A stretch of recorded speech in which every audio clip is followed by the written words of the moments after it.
Is me sitting here a rare sight? No, we just thought you'd be resting. Perhaps I would have been, were it not for the sudden arrival of some unexpected guests. Not that I consider it a disturbance. After all, you are the only ones who are free to enter. Would it not be a little unfriendly of me to lie down while we speak? I didn't realize you put so much thought into little things like that.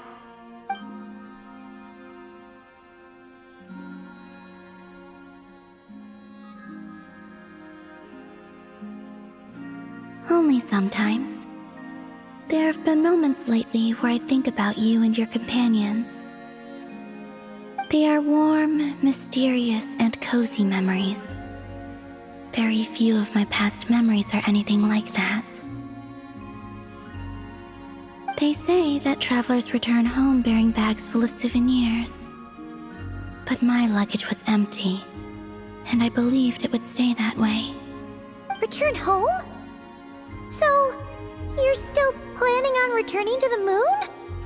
Yes.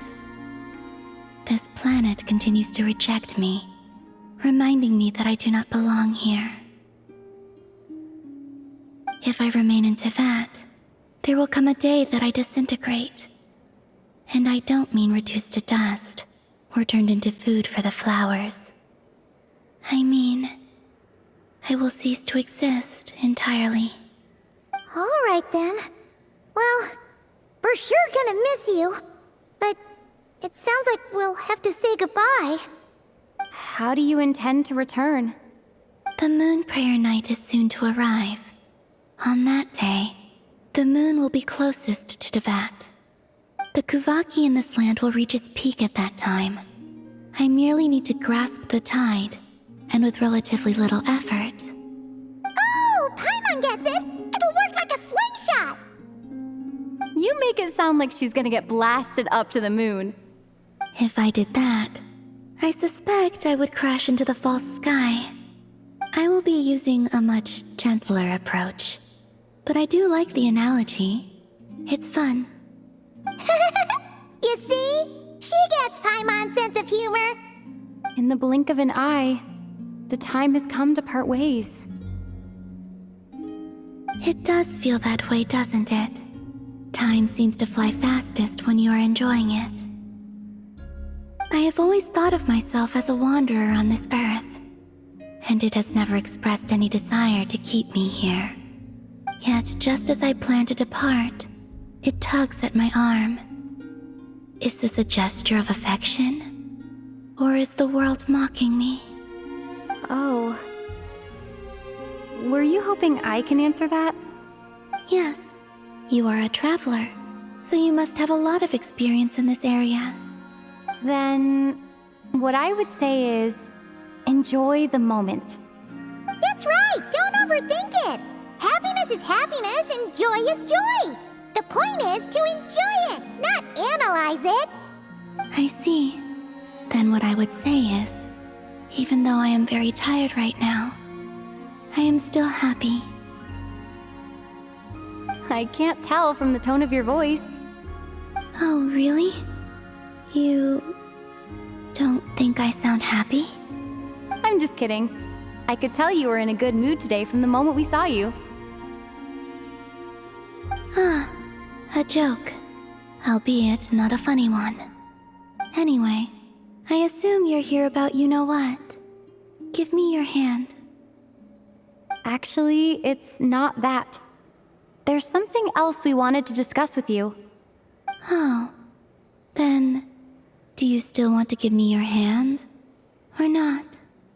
Sure.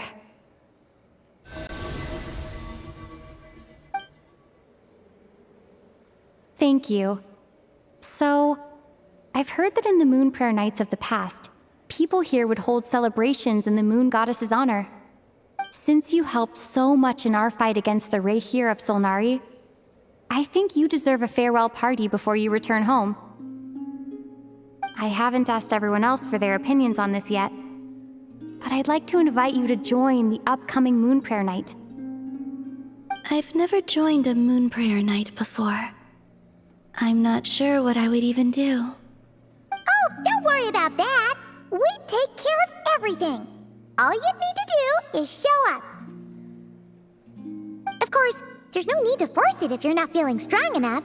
It's just, this kind of felt like a golden opportunity.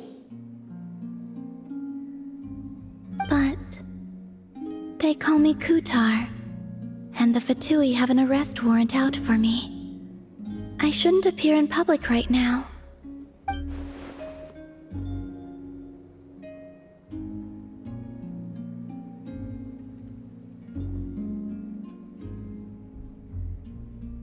I'll make it work. You have my word. Yeah, we got your back. Well, she does. Paimon's actually not too sure what she's planning. All right, if you're sure. I will not refuse your invitation. I suppose it wouldn't hurt to pack a few more sights from this world into my suitcase before finally learning what my homeland looks like. Oh, if you see Lauma, please tell her that my answer to the question she asked me is neither yes nor no. Rather, it is, there is no need. That was kinda cryptic, but sure. Guess it's between the two of you. We'll pass along the message. Bye for now.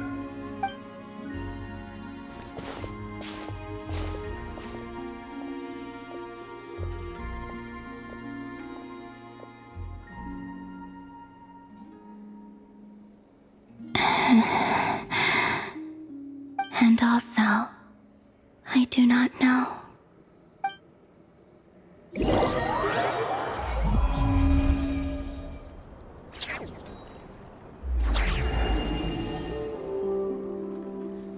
Since she's agreed to join the festival, let's go see who else wants to take part. Lauma's gotta be the person most familiar with the Moon Prayer Night. We should start with her. Also, what exactly is your plan to keep her safe? Not sure yet. I'll figure something out. What?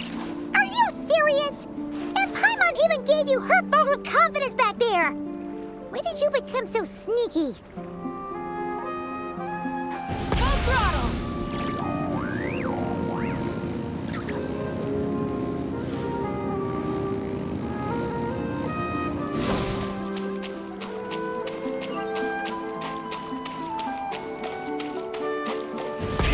Rev the engines!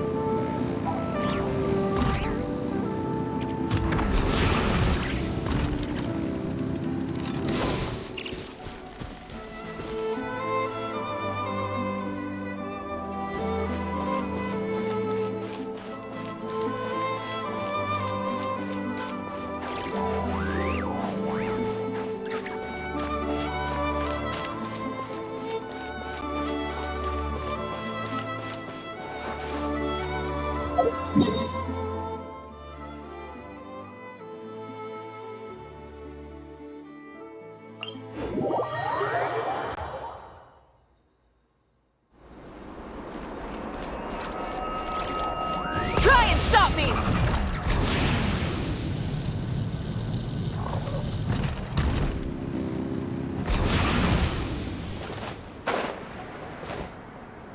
Hey, Lauma! It's us! Huh? Varka? What are you doing here?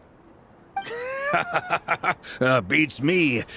I had a bit too much to drink last night, and when I woke up, I was on Hisi Island. Mr. Varka is helping to oversee Nasha Town's preparations for Moon Prayer Night. He is here to go over some details regarding the decorations and custom cloth designs. Right, yeah, that too. What do you mean, that too? Yes, celebrating this festival is a long-held tradition here in Nodcry. On this day, the crescent moon at the top branches of the verdant crest turns into a full moon, and the moon prayer blossoms bloom with a special radiance. Our people take these to be blessed omens. It's an especially welcome event coming off the back of all that nasty business with Rare. Everyone got put through the ringer recently, and now they're looking to turn their fortunes around. The big shots in town all agree that a big, lively celebration is just what we need to rebuild people's faith in this place. No wonder sure Catherine said that people weren't so bothered about the religious element. That's right. It's become more of a local custom by this point. The celebrations have little to do with whether the religious stories behind this event are true or not. Even the Frost Moon Scions are eagerly awaiting the coming of Moon Prayer Night, despite now knowing that their past beliefs were founded on a falsehood. That's fair. It's a bit like the lantern ride in Liyue. It's a chance for people to enjoy themselves, not debate the existence of the Adepti.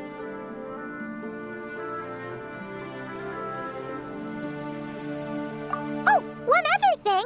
We just went to see Columbina. We went ahead and invited her to take part in the festival this time. Hope it's okay. Wait, so... you mean she agreed to it? Huh. That's quite a surprise. Then, I suppose that she intends to return to the moon on that day. Oh, yeah! It's kind of a complicated process, but basically, it's like a slingshot.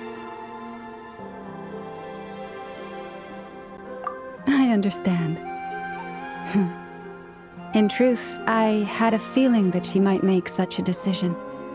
Well, if Kuthar has decided to participate in the festival, we should prepare accordingly. Yeah, exactly. She was saying how it could be risky for her to show her face in public. We were wondering if there was any way we could hide her. Unfortunately, the people who carved the statues did an excellent job of capturing her likeness. It will be very challenging to hide a goddess whose face everyone is so familiar with. Darn! We may have bitten off more than we can chew here. Nah, don't sweat the small stuff. We can handle that. Huh? Are you saying you have a plan? Not as such, no, but the most important thing with a festival is to keep the mood light and your spirits up.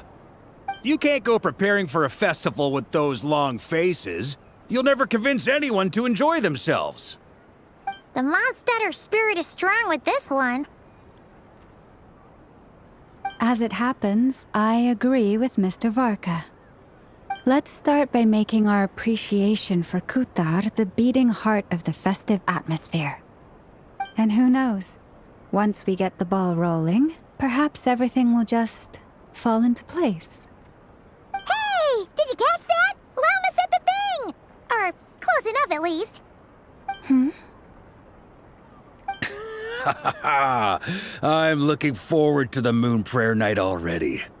We have a festival in Mondstadt called Windbloom, and you can always tell which couples are celebrating it for their first time by the smiles on their faces. Big, beaming smiles like their whole face is glowing.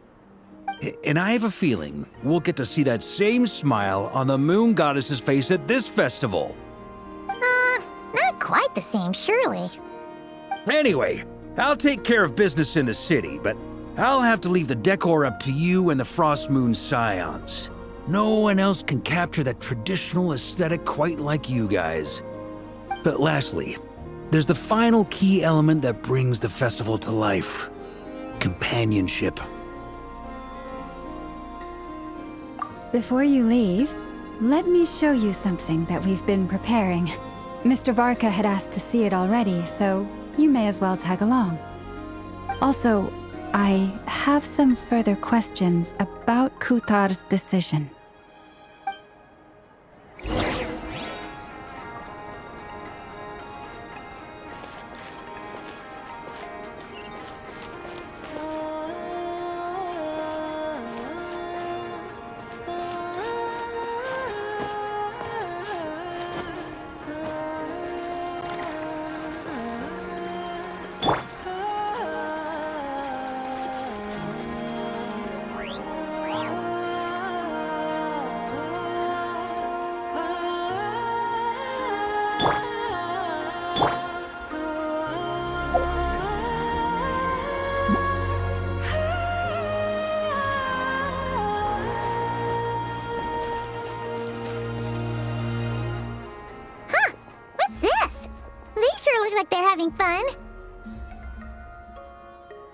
I believe so.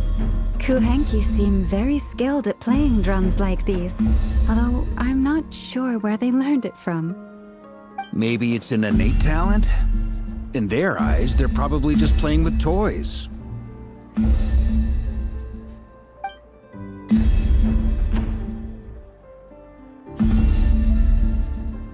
Wanatar! You wanna play too?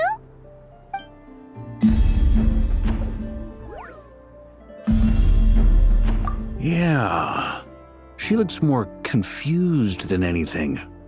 Maybe we can teach her next time if we get the chance.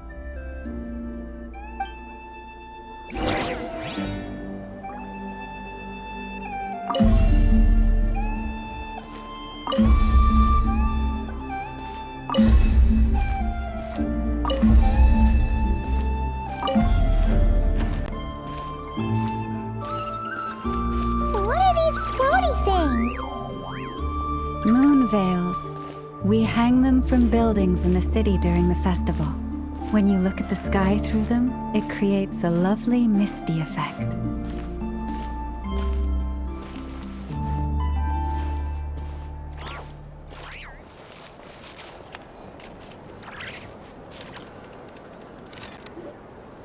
Everyone seems hard at work. They're preparing items for Moon Prayer Night.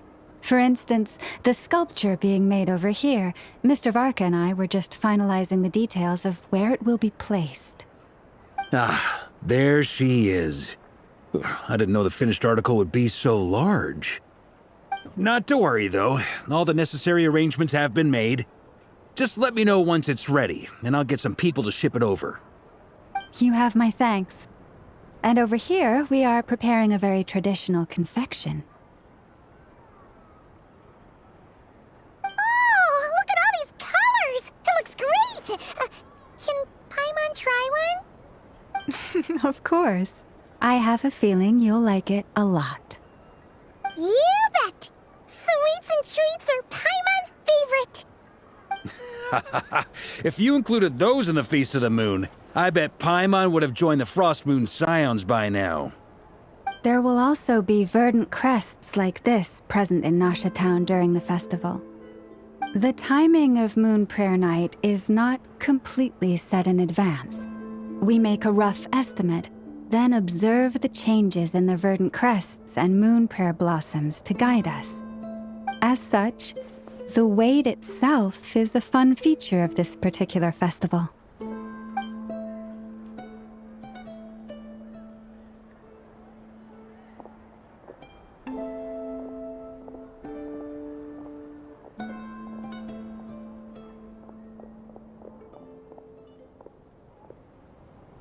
Let's talk here. To tell the truth, I am very surprised to hear that Kutar is willing to participate in the festival. I once asked her if she'd be willing to stay with the Frost Moon Scions. I could introduce her to everyone, and we could be a family to one another. She did not answer, but she has not appeared here since. I took this to mean her answer was no. But if that were the case, she would not have accepted this invitation. Ah. I see. Maybe she is right. Maybe the Frost Moon Scions of today no longer need a moon goddess. But my wish was not for her to come here and be worshipped as a deity. I simply wanted to offer her a place to stay. I'm sure she believes that showing herself here might invite Fatui intervention, and as such, she does not wish to cause us trouble. But what really pains me about all this is that this is her birthplace. She ought to belong here, yet no one has been able to grant her shelter. I think I'm qualified to weigh in here. When someone's about to depart on a long trip, what they need is blessings, not burdens. We should wish her the best, not make the journey harder than it already is. Anyway, she's agreed to attend, hasn't she? All we need to do is simply respect her decision. I see your point. Yes, she will soon depart after all. Our job is to leave her with some happy memories. Besides, who's to say her journey to the moon is a one-way trip? It's not like she can't come back and visit if she wants, right? Paimon agrees wholeheartedly. Festivals are all about having fun, so let's keep it simple.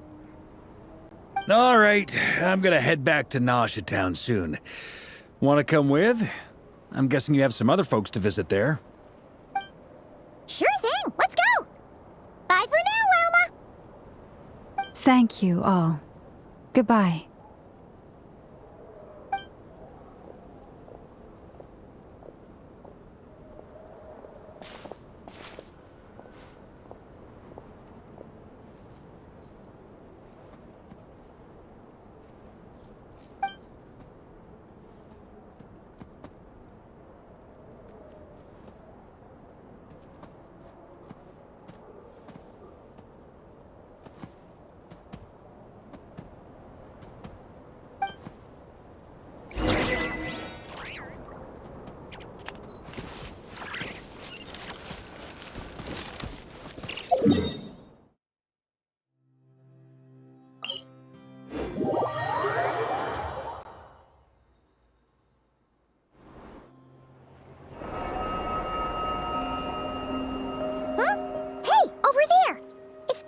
Albedo with Flint's. What could they be chatting about?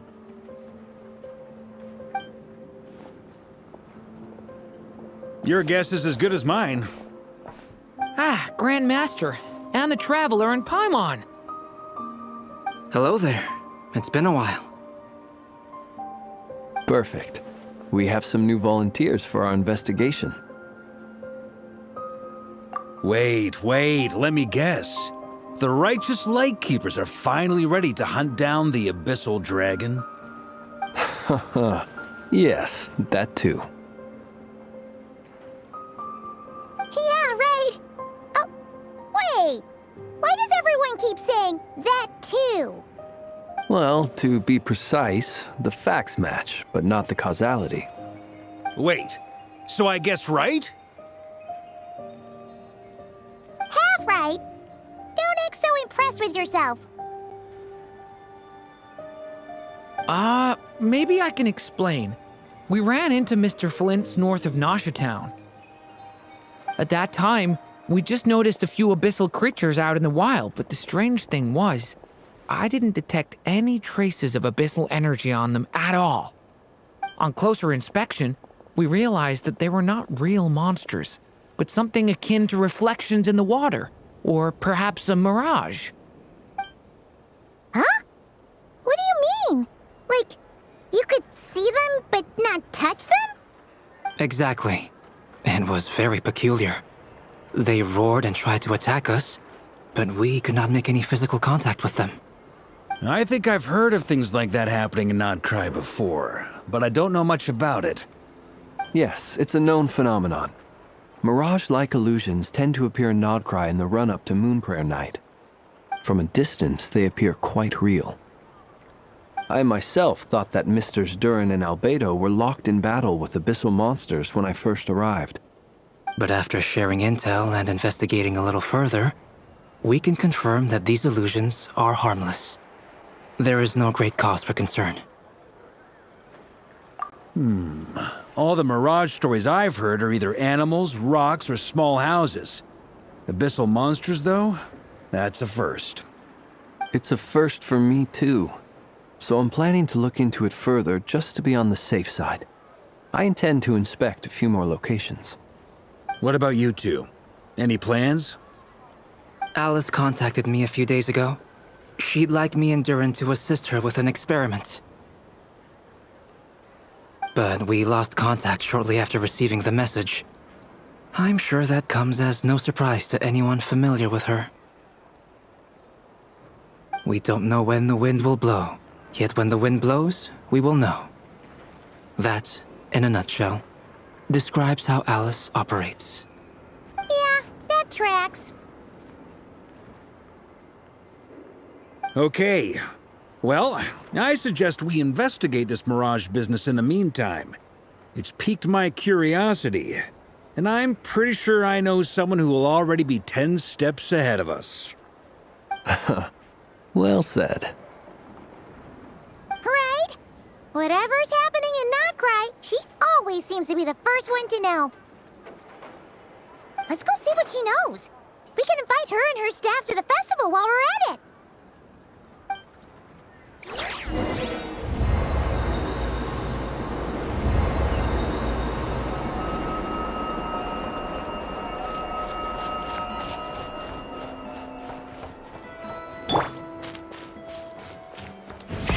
Rev the engines!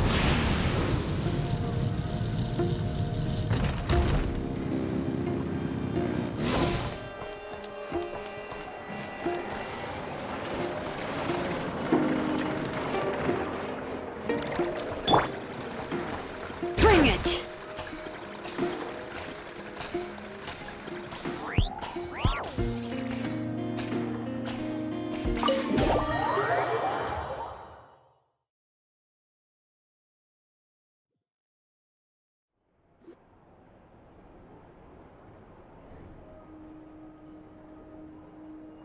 You're right, I have noticed.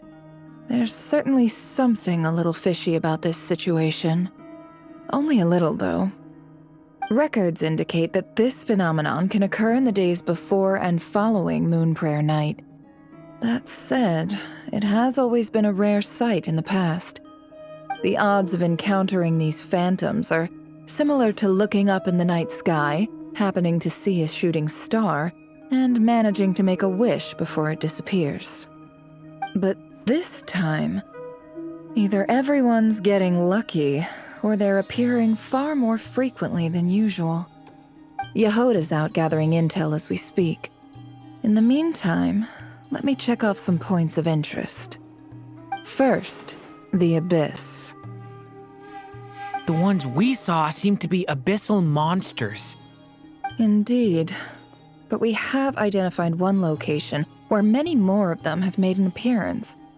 And not just monsters, but human phantoms, too. Given the scale and nature of the phantoms, it's almost as if someone's last memories are coming to life. Or perhaps the memories of multiple people. Oh. So you mean the phantom monsters are hunting down the phantom humans? Exactly. The phantoms can interact with each other, but we have no means of intervening. In addition, some of the human phantoms would seem to be from the very distant past. This is clear both from the clothing they wear and the stories they tell. They claim to be from Hyperborea, a name which I've heard from Lauma before.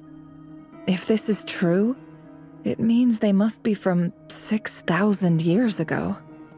Did Paimon hear that right? 6,000 years? It sounds like this merits further exploration. That'd be a big help. I'll leave it with you, Albedo. My knowledge of ancient history is non-existent. I used to doze off every time the pre-Knights of Favonius era came up in class. It's quite a miracle that you were able to understand these phantoms' speech, given how long ago they lived. I suppose you're right. But I'll leave the archaeologists to ruminate over that conundrum. As an intelligence broker, my sole interest is in the value of the information I gather. Which, in this case, hopefully means earning myself some good favor with our dear Lady Moonchanter. So calculating. Whew, this intel broker logic always catches Paimon by surprise. Sounds to me like we could split the work up. I think the abyssal phenomenon is best left to Albedo, Flints, and me. Agreed. It coincides with my duty as a lightkeeper. For my part, I'd like to understand the Abyss better. Even a little knowledge would go a long way. This is certainly a rare opportunity to study the Abyss. But even rarer, perhaps, is the chance to make contact with the Ancients. The Curatorium will take the lead on investigating the Hyperboreans. We put in the work to learn what we know so far. It seems only fair that we get some quantity of exclusive intel. That just leaves our trusty team of 2 unassigned. Since you became an honorary knight, of course. This was part of my grand plan all along. Ha ha ha! Oh yeah, by the way, we managed to convince Columbina to come to the Moon Prayer Night celebrations. Would you and Yehoda like to join too? She agreed to that? Huh. Quite an achievement. Never underestimate the traveler, I guess. I'd be happy to join. No point shutting myself inside when the streets are all decked out. I doubt any clients will be visiting during the festival in any case. And Yehoda loves a party, so I'm sure she'll jump at the opportunity. No. No. No. No. No. No. No. No. No. Way to contradict me in front of... Wait. No, that's not what I have bad news, boss. So many people. All right, everyone inside, quick.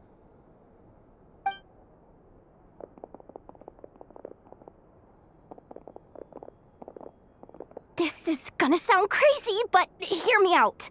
I saw one of those phantoms at Star Sand Shoal, and it was some sort of flying ship. Like a spaceship? That's gotta be the one you came to Tibet in. You said you saw the same thing through the moon marrow, right? Huh? You already know about it? Ugh, I thought I was gonna blow people's minds. Turns out I'm the last to find out. Wait, back up. You came here in a spaceship? Now my mind is blown! What's it like on the inside? Was it like flying through space? I want to know everything!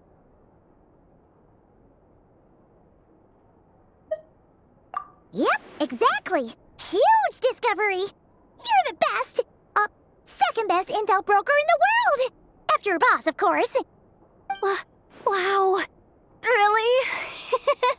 Well, I don't know if I'm all that, but... I guess that decides where we're heading next. Come on, don't look at me like that. I know the spaceship doesn't have anything to do with me, but you don't want to leave me as the only one twiddling my thumbs, do you? Please? Fair enough. You can tag along. In that case, let's meet back here to discuss our findings once we're done. I wish everyone a productive investigation. You too.